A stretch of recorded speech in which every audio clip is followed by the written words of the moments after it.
बिस्मिल्लाहिर्रहमानिर्रहीम। Welcome back my channel mind mentor studio. कैसे हैं आप सब स्टूडेंट? मैं उम्मीद करती हूं कि आप सब अल्लाह ताला के फजलो करम से अच्छे होंगे, ठीक होंगे। आज हमारे सामने जो बुक मौजूद है वो है माय इंग्लिश बुक 3 सिन टेक्स्ट बुक बोर्ड की ये किताब है। इसके हम 1.2 को डिस्कस करेंगे। तो ये ट्रांसलेशन है, एक पूरा चैप्टर है जो उसकी ट्रांसलेशन हम करेंगे। The thresher. A farmer had 5 sons. एक किसान के 5 बेटे थे। He worked on his field alone. वो खेतों में अकेला काम करता था। He sent his sons to school and gave them everything they needed. उसने अपने बेटों को स्कूल में भेजा और उन्हें वो सब कुछ दिया जिसकी उन्हें ज़रूरत थी।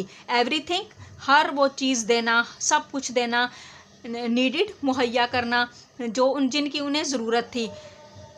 They became strong young man. और वो मजबूत और जवान बन गए।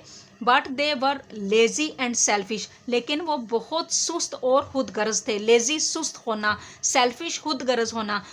वो जवान तो हो गए थे लेकिन क्या था कि वो बहुत ज़्यादा सुस्त थे और बहुत खुदगर्ज थे। They fought with one and other all the time. वो एक दूसरे के साथ हर वक्त लड़ते झगड़ते रहते थे। सो स्टूडेंट, यहाँ पे हमारा जो फर्स्ट पैराग्राफ है वो मुकम्मल होता है। इसको हम एक दफ़ा फिर रीड आउट कर लेते हैं कि एक किसान के कितने बेटे हैं? 5 बेटे थे। और वो ही worked on his field alone. वो खेतों में अकेला काम करता था और उसने अपने बेटों को स्कूल में भेजा ताकि और उनको हर वो चीज़ मुहैया की जिसकी उन्हें ज़रूरत थी। वो जब जवान हो गए और तंदुरुस्त हो गए और जवान बन गए तो वो क्या निकले। एक जवान जब हो जाती है औलाद तो पेरेंट्स को उनसे बहुत सी उम्मीदें वाबस्ता हो जाती हैं कि वो उनका आसरा बनेंगे, सहारा बनेंगे, उनका बाजू बनेंगे। लेकिन यहाँ पर जो उसके पांचों के पांचों बेटे हैं वो बहुत लेज़ी बताए गए हैं, सेल्फिश बताए गए हैं। और वो क्या करते रहते हैं? वो हर वक्त एक दूसरे के साथ लड़ते झगड़ते रहते हैं। सेकेंड पैराग्राफ हम पढ़ते हैं। When the farmer grew old, he became worried. जब किसान बूढ़ा हो गया तो वो बहुत परेशान रहने लगा। He wanted his son to work and love one another. उसने अपने बेटों को, वो चाहता था कि उसके बेटे काम करें और एक दूसरे के साथ प्यार मोहब्बत के साथ रहें, एक दूसरे से प्यार मोहब्बत करें। One day, एक दिन, he called his sons and said. एक दिन उसने अपने बेटों को बुलाया और कहा, आई एम वेरी ओल्ड। मैं बहुत बूढ़ा हो गया हूँ। I can not work any more. अब मैं ज़्यादा काम नहीं कर सकता। There is no money for food. अब खाने के लिए रकम भी नहीं है। Now you have to work. अब तुम्हें काम करना चाहिए। स्टूडेंट, इस तरह हमारा जो पेज नंबर 2 है वो क्लियर होता है। अब हम आते हैं पेज नंबर 3 पे। इसी की जो है ट्रांसलेशन हम आगे बढ़ाते हैं। His sons were angry. उसके जो बेटे हैं वो नाराज़ हो गए। No one wanted to work. कोई भी काम करना नहीं चाहता था। They started shooting and fighting. उन्होंने चलाना शुरू कर दिया और लड़ाई झगड़ा करना शुरू कर दिया।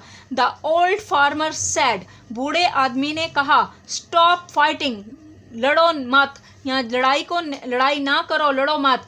आई विल टेल यू सीक्रेट। मैं तुम्हें एक राज की बात बताना चाहता हूँ। There is gold in the field. वहाँ खेतों में सोना है।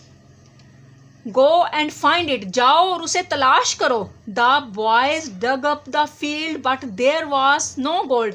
जो लड़के हैं उन्होंने खेतों को खोदना शुरू कर दिया लेकिन उन्हें वहाँ सोना ना मिला, उन्होंने वहाँ सोने को ना पाया। दे वर टाइड एंड अपसेट। वो बहुत ज़्यादा थक गए और उदास हो गए। ओके, यहाँ पे जो उसके जो बेटे हैं, जब उसने अपने बेटों को बोला कि आप मेहनत करो, अब हमारे पास खुराक के लिए, खाने के लिए, ग़िज़ा के लिए पैसे नहीं रहे और मैं बहुत बूढ़ा हो गया हूँ, आपको चाहिए कि आप काम करें। तो उसके बेटों ने क्या रिएक्शन दिया? ये रिएक्शन दिया कि वो नाराज़ हो गए और उन्होंने चिल्लाना शुरू कर दिया और एक दूसरे को मारना शुरू कर दिया। तो यहाँ पर किसान ने अपने बेटों को सीधी राह की तरफ लाने के लिए एक तरकीब सोची। उसके ज़हन में एक आइडिया आया। उसने अपने बेटों को कहा कि आप जाओ, ज़मीन में सोना है। तो जब वो लालची थे, खुदगर्ज थे, इसलिए वो सोने की तलाश करने के लिए वो गए, खेतों को खोदने लगे। तो जब वो खेतों को उन्होंने खोदा तो वहाँ उन्हें कोई सोना, कोई एवरीथिंग, कोई भी ऐसी चीज़ ना उन्हें मिली। तो उन्होंने क्या किया कि वो बहुत ज़्यादा ज़मीन को खोदने की वजह से थक भी गए और बहुत ज़्यादा उदास हो गए। जी स्टूडेंट, लास्ट का पैराग्राफ है, इसको हम डिस्कस करेंगे। द फार्मर सैड, किसान ने कहा, sow some seeds in the field, के खेतों में जाके खेतों में बीज को बो दो। Very soon you will have your gold, बहुत जल्द आपको आपका सोना जो है वो मिल जाएगा। The young man were very sorry, जो जवान हैं वो बहुत ज़्यादा उदास हुए, उन्हें बहुत पशेमानी हुई, बहुत शर्मिंदा हुए। They showed the seeds and had a good crop, उन्होंने बीज को बोया और अच्छी फसल उन्होंने हासिल की। They sold it in the market for a good price, और उस फसल को उन्होंने क्या किया कि मार्केट में बेचा और अच्छे पैसे, अच्छी कीमत में मार्केट में बेचा। As a result they decided to work hard and not to fight with one and other. आखिर में हमें क्या इसका नतीजा मिलता है, इसका क्या नतीजा निकला कि उन्होंने फैसला किया कि वो सख्त मेहनत करेंगे और एक दूसरे के साथ लड़ेंगे नहीं। इकट्ठे रहने से, प्यार मोहब्बत करने से, इत्फाक से अल्लाह ताला बरकत देता है। और यहाँ पर बूढ़ा पहले किसान अकेला था, उसके 5 बेटों ने मिलकर जब मेहनत की तो उनकी मेहनत ने रंग लाया। तो पहले जब वो लड़ाई झगड़ा करते थे, एक दूसरे को मारते थे, तो इस तरह वो एक बाप के ऊपर वो सारे बोझ बन के बैठे हुए थे, उनके बाप उनका हर एक ज़रूरत उनकी पूरी कर रहा था। तो स्टूडेंट, ऐसा नहीं होना चाहिए।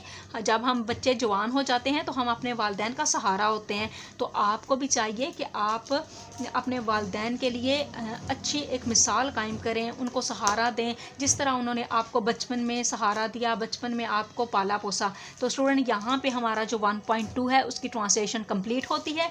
इंशाल्लाह हाज़िर होंगे नेक्स्ट वीडियो में। अल्लाह हाफिज़।